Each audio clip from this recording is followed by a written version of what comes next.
Hey everybody, this is Dream, and today I'm going to get into the MMA Saturday card and give you my top picks for this event for using in Draftkings. Obviously, we want guys that are going to get out of the fight as faster as possible, and we're also going to, obviously we want the winners, and then we also want to try to score as many points as possible.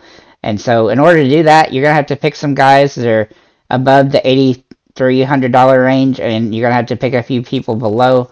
And so what I've done is I found several fighters that I think are in line to potentially win or to potentially get an upset, and give you those guys. But first of all, I actually want to talk about the first the number 1 fight and then the number 12 fight, because those two fights could really benefit and impact how you build the card or your lineup per se. So I didn't choose any of these 4 fighters as one of the fighters I was going to explain, because I was going to talk about all 4 of them, excuse me.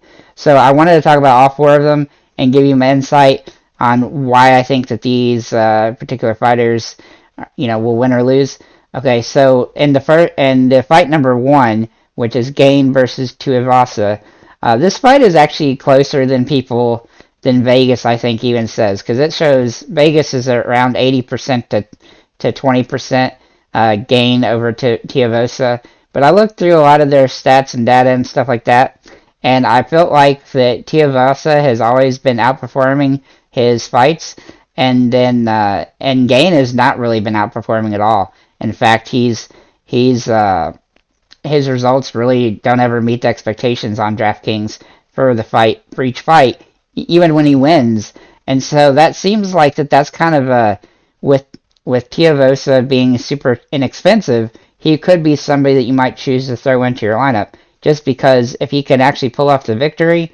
Obviously that's kind of a Hail Mary maybe, but I don't know if it's as big of a Hail Mary as the Vegas odds showcase. And if he is able to do it, then he's definitely going to outperform, the expected money or the expected points. Sorry. But even if he doesn't, he's been okay. He's had a couple when he lost one game or one fight rather. Sorry, anyhow. He still scored 31 points in that one, and so it's definitely possible for him to score a decent amount of points even if he lost. Obviously, with this price, that's a little bit safer. And so if you want to take that gamble, and again, 80 to 20. It's still a gamble that I think that in some cases might be, at least in some lineups, might be worth taking, because it's going to save you money and you're going to be able to pay up for some other people if you utilize them. And it seems like, statistically wise, like they're ranked 2nd and then 4th. GANE is 2nd and TUIVASA is 4th. And so I feel like that he's not that far off. And I feel, the odds may tighten up as we get closer to the fight.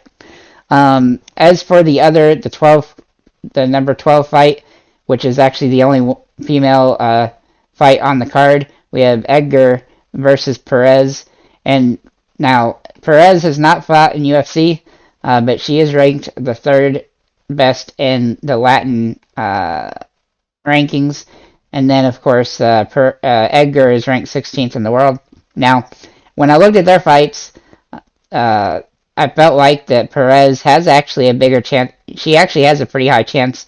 She's at 35% in Vegas to 65% for Edgar, which is one of the higher chances for an underdog on the entire card. So that does give her some help. And then also Edgar isn't all that great when she's a favorite. She's 1-1, and then and also she is 1-1 when she's the underdog. So obviously she's a favorite this time, but as you can see, she's only scored 21 points in the one that she was favored in and lost. So overall, I'm a little underwhelmed by that particular fight. But if I had to choose somebody, I would either if I thought that Perez had a chance, then I would probably use her. But if I didn't think that Perez had a chance, I would probably skip on Edgar. And like I said, for the other main fight, the number 1 fight, you could do okay with either one of those guys if you think they're going to win the fight. But for Perez and Edgar, I would only spend the money on Perez, which is cheap and can save you a ton for other fighters. But if I had to pick two of the four, I would pick GANE or TUIVASA just based on who I think is going to win.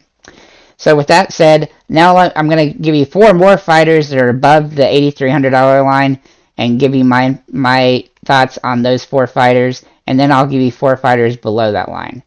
So the first one that I have listed here is St. Denis. He has the 92% chance to win according to Vegas, and it does seem to be the most lopsided fight on the card, and so I do think that he's going to come in and win this relatively easy and hopefully score quite a few points. Not too much more to say about that. He's the best fighter that's available of the list of 8 fighters that I have here. The second one is William Gomez. He also has a 95% chance to win in his fight, and he's very heavily favored. He also has a KO potential, and I felt like that it was good to. I always feel like it's good to prioritize guys that have KO potential, simply because they have a chance of getting out of the fight faster and getting those wins and points as well. So the next guy that I have is Robert Whitaker, who is a pretty popular fighter. He's also 80% chance of winning, and he's, from all accounts that I can see, he outperforms what his expectations are for points on DraftKings, and so I feel pretty good about his chances to win and to be a top tier option. He's also ranked number 2 in the world, and that should help you decide if you think he's a good fighter. And then the fourth guy above that line is Imanov and Nasruddin Imanov, excuse me. And I've looked at all his projections, and he has outperformed his projections in almost every fight that he's been in recently. And so, that's a pretty positive aspect when he's, whether he's been, won or lost, he's outperformed the expected points. And so I definitely like him as an option. And Vegas has him at about a 70% chance to win. And so, he seems like a pretty solid shot. Now, his opponent also is listed on my list of potential options. And like I said, I do think that Imanov is going to win. But Buckley has a shot, and he's, about 30% chance of winning. And he has been good as an underdog in his matches. And so that's why I think that both those fighters have a pretty solid shot.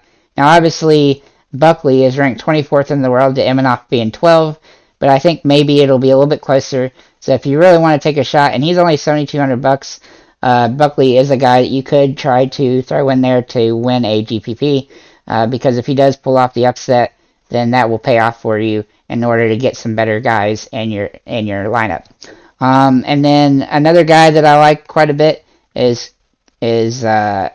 Kopylov. He has a 50-50 shot to win. I just couldn't really like the guy that he was going up against very much. Even though it's evenly matched, he has a kind of an advantage in points, potentially just because he has more tendency to, in his other 8 wins, to get out of fights quicker. And so I think that he has an advantage over his opponent, who just doesn't really do very well. Then the most likely winner for the under 8,300 is Christian Ciris